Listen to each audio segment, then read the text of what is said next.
شعیب علیہ السلام نے کیا کہا؟ استغفروا ربکم ثم توبوا الیہ ان ربی قریب مجیب ان ربی رحیم ودود. ایک جگہ فرمایا رحیم بھی ہے اور بہت محبت کرنے والا ہے. ودود محبت کی سپرلیٹو ڈگری ہے.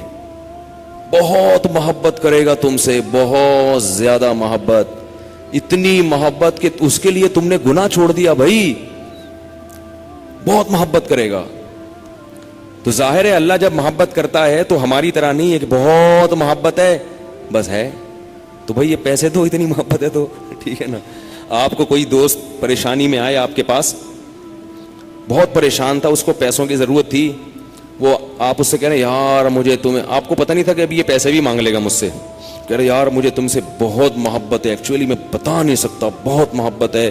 وہ بڑا خوش ہو گیا, بھائی اب تو ٹھیک ہے بھائی. تو کہہ رہے یار مجھے نا 100 روپے کی ضرورت ہے.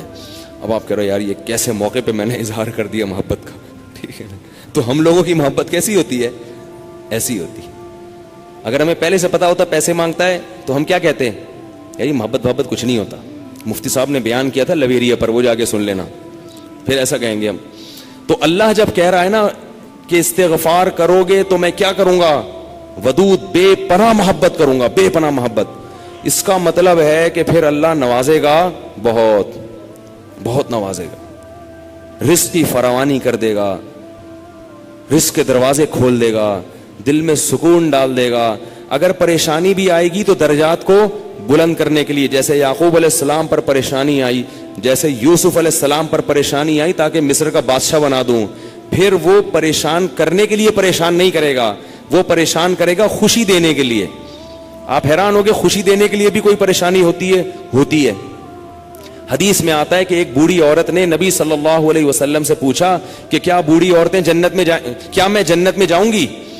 آپ نے فرمایا نہیں. ارے بھائی, نبی کے منہ سے ایک عورت سن لے کہ میں جنت میں نہیں جاؤں گی, اس پہ کیا گزرے گی؟ اس کا مطلب جہنم کا ٹھپا لگ گیا, اسٹیمپ لگ گئی. اتنی پریشان, خود سوچو کہ جن صحابہ کو جنت پر ایسا یقین تھا جیسے اپنی آنکھوں سے دیکھی ہو. حضرت علی کی ایک روایت ہے کہ میں اگر جنت کو اور جہنم کو اپنی آنکھوں سے دیکھ لوں تو میرے ایمان میں اضافہ نہیں ہوگا. تو جن لوگوں کا ایمان ایسا ہو نبی پر, ایک ایک بات پر, وہ نبی کے منہ سے سن لیں کہ میں جنت میں نہیں جاؤں گی تو اس پہ قیامت نہیں آ گئی ہوگی.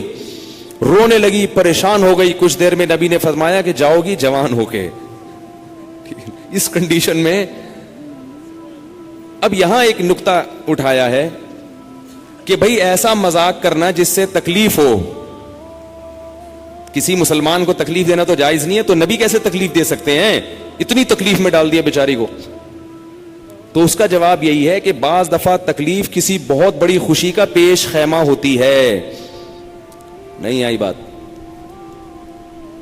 اگر پہلے تکلیف میں نہ ڈالا جاتا تو بعد میں جو اس کو راحت ہوئی ہے نا, وہ راحت نہ ہوتی, وہ خوشی نہ ہوتی. اس خوشی تک پہنچانے کے لیے پہلے تھوڑا سا تنگ کرنا ضروری ہے, ورنہ وہ خوشی نہ ہوتی. تو اللہ بھی اگر اپنے نیک بندوں کو پریشان کرتے ہیں تو وہ پریشانی کسی بہت بڑی کامیابی کا پیش خیمہ ہوتی ہے, پیش خیمہ ہوتی. پھر اس میں تسلیاں بھی ملتی رہتی ہیں ان کو. تتنزل علیہم الملائکہ اللہ تخافوا ولا تحزنوا, فرشتے ان کے دلوں پہ نازل ہو کے خوشخبریاں دیتے ہیں کہ غم نہ کرو, خوف نہ کرو, بس یہ پریشانیاں دور ہونے والی ہیں, جنت کی نعمتیں ہیں. بعض دفعہ تو دنیا میں بھی بہت بڑی کامیابی مل جاتی ہے. تو اب وہ اچھا یہ بات مسئلہ ذہن میں رکھو کہ اللہ ودود ہے, محبت کرتا ہے اپنے بندوں سے بے پناہ, رحیم ہے, غفور ہے. یہ بہت بڑی غلط فہمی ہے کہ گناہگاروں کے لیے بھی ہے. نہ نہ نہ نہ, گناہگاروں کے لیے نہیں ہے. جو گناہ سے توبہ کرنے والے ہوں ان کے لیے.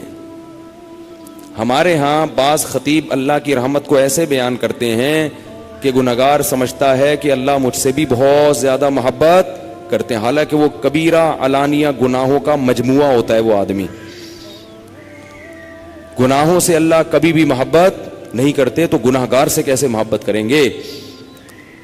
جو گناہ سے بچنے کی کوشش میں لگ جائے, بے شک نہ چھوٹے ہوں لیکن بچنا چاہتا ہے, اس سے بھی اللہ محبت کرتے ہیں. علماء لکھتے ہیں گناہ نہ بھی چھوٹے ہوں لیکن چھوڑنا چاہ رہا ہے, لائن پہ آنا چاہ رہا ہے تو اللہ اس سے بھی محبت کرتے ہیں, اس کے لیے وسائل پیدا کرتے ہیں, اسباب کے آ جائے.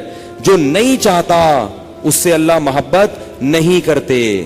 اللہ اس کے لیے غفور اور رحیم نہیں ہے. الا یہ کہ قانون یہ ہے, اللہ اپنی رحمت سے کسی کو بخش دیں تو ایک الگ بات ہے, قانون یہ نہیں ہے.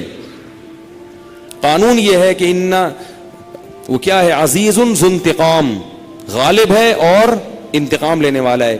ان الذين يكسبون الاثم سيجزون بما كانوا يقترفون. جو گناہ کر رہے ہیں عنقریب پتہ چلے گا, عنقریب پکڑے جاؤ گے, عنقریب ٹھکائی لگے گی. تو جس سے محبت ہوتی ہے اس سے ایسے باتیں کی جاتی ہیں. آپ کو جس سے محبت ہے آپ اس کو دھمکیاں دیتے ہیں اس طریقے سے. اللہ فرماتے ہیں کہ تمتعوا, مزے اڑاؤ مزے, ان مصیرکم الی النار, آنا جہنم کی آگ کی طرف ہے. حدیث میں آتا ہے کہ میں سب سے زیادہ غیرت مند اور اللہ مجھ سے بھی زیادہ غیرت مند ہے. اور اللہ کی غیرت کو اس وقت جوش آتا ہے جب کوئی اللہ کے حرام کردہ کاموں میں سے کوئی کام کرتا ہے. یہ کون چیخ رہا ہے بھائی؟ ان کو سنبھالیں بچوں کو باہر, کیا ہو رہا ہے یہ پیچھے لوگ بیٹھے ہوئے ہیں دیکھ نہیں رہے ان کو. تو اللہ کو غیرت کس وقت آتی ہے؟ حدیث کے الفاظ ہیں کہ جب کوئی بندہ اللہ کے حرام کاموں میں سے کسی کام کا ارتکاب کرتا ہے. اللہ کھلا رہا ہے, اللہ پلا رہا ہے, پھر آپ ناجائز کی طرف جا رہے ہو. تو حدیث میں یہ نہیں آتا کہ جب کوئی بندہ گناہ کرتا ہے تو اللہ کو اسے بھی اور محبت کا بڑا جوش آتا ہے. نہ, پھر اللہ کو غیرت آتی ہے اور اللہ کی صفت انتقام جوش میں آتی ہے. اس لیے بھائی گناہ کرتے ہوئے اللہ سے ڈرا کرو, اللہ کی رحمت کی امیدیں گناہ کرتے ہوئے نہ لگایا کرو. ایسا نہ ہو کرنے کے دوران کوئی چھت گر جائے, زمین پھٹ جائے. بنی اسرائیل نے گناہ کیا تھا نا, ہفتے کے دن اللہ نے منع کیا شکار مت کرو, انہوں نے کر لیا تو کیا اللہ بڑا غفور رحیم, اللہ نے معاف کر دیا فوراً. رات کو سوئے ہیں تو صبح کیا ہوا ہے, بندر اور سور جیسی شکلیں بنی ہوئی تھی. اللہ ہم سب کو محفوظ رکھے. تو گناہ سے بچنا چاہو گے تو اللہ کی رحمتیں ہیں, اللہ کی محبتیں ہیں. گناہ سے بچنے کا ارادہ نہیں کرتے تو پھر جہنم ہے, پھر جنت نہیں ہے. سمجھ رہے ہو کہ نہیں سمجھ رہے بھائی؟ یہ باتیں کہتے ہوئے مجھے بھی ڈر لگتا ہے, مجھے بھی ڈر لگتا ہے.